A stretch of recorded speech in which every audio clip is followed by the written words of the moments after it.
Hello and welcome back to Dukascopy TV. I'm Natalie MacDonald and you're joining us at the IFX Expo Asia in coordination with FX Street and Forex Peace Army. Up next in the studio, I'm joined by Andrew Budzinski of ITC Markets. Andrew, thank you so much for coming in. Thank you, Natalie. Okay, so today you're joining us in Asia, which, as we all know, has got quite a few ticks against it at the moment. Major technological and financial hub, contains 2 of the BRIC nations and also half of the world's population. This is in addition to really continuing to outpace Europe at the moment.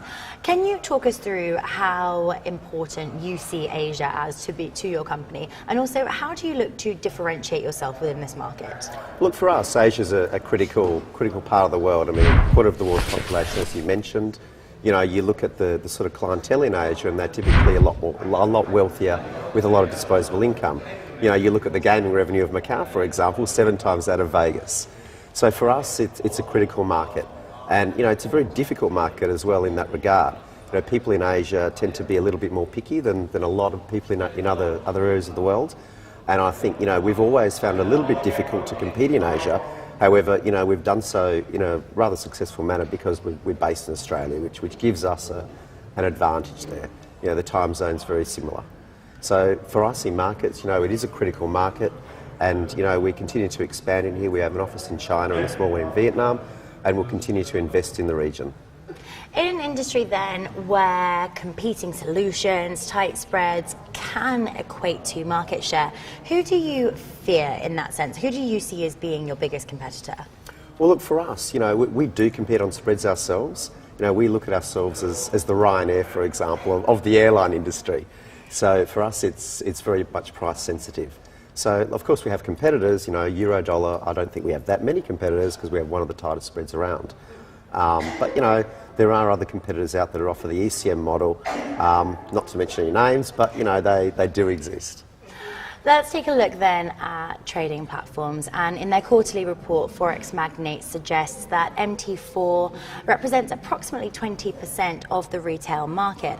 Now, as you know, brokers are always launching new, jazzy, exciting, all singing, all dancing trading platforms to this playing field. But what are insiders using? Which FX platform to you seems to be growing the most? Well, of course, for us, it's MT4. You know, we tend to cater for the EA community.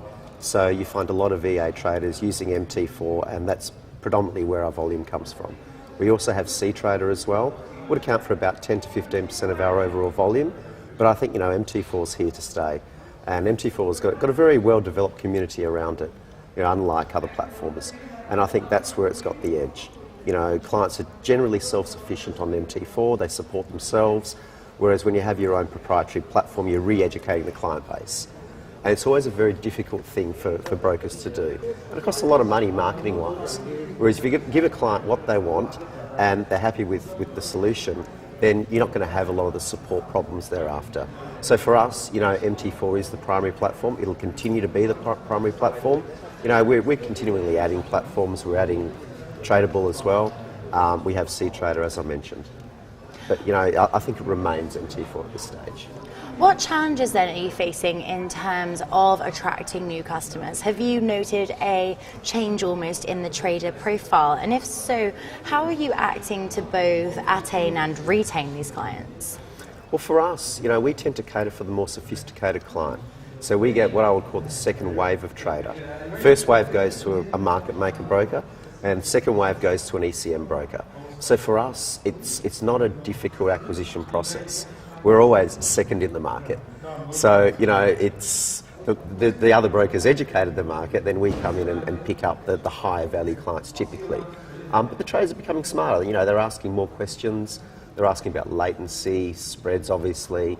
You know, so the traders are actually really understanding now. Whereas, you know, in the early days when Forex was first introduced or Forex first became popular online, these were not questions that they asked. So in terms of that client basis then, how do you look to handle client complaints and how do you look to rectify errors? Do you deal with the client directly or do you take a more neutral stance?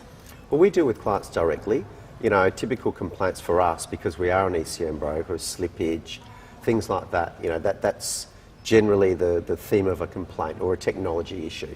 So we always communicate with the clients, and we try to learn from our complaints. You know, a lot of brokers don't. They just respond and they pay out the client. We do pay out in some circumstances, but we try to understand why it happened and find a solution to the problem rather than just, you know, hush, hush, hush. So that's the way we deal with it. Andrew, thank you so much for coming in today and sharing your thoughts.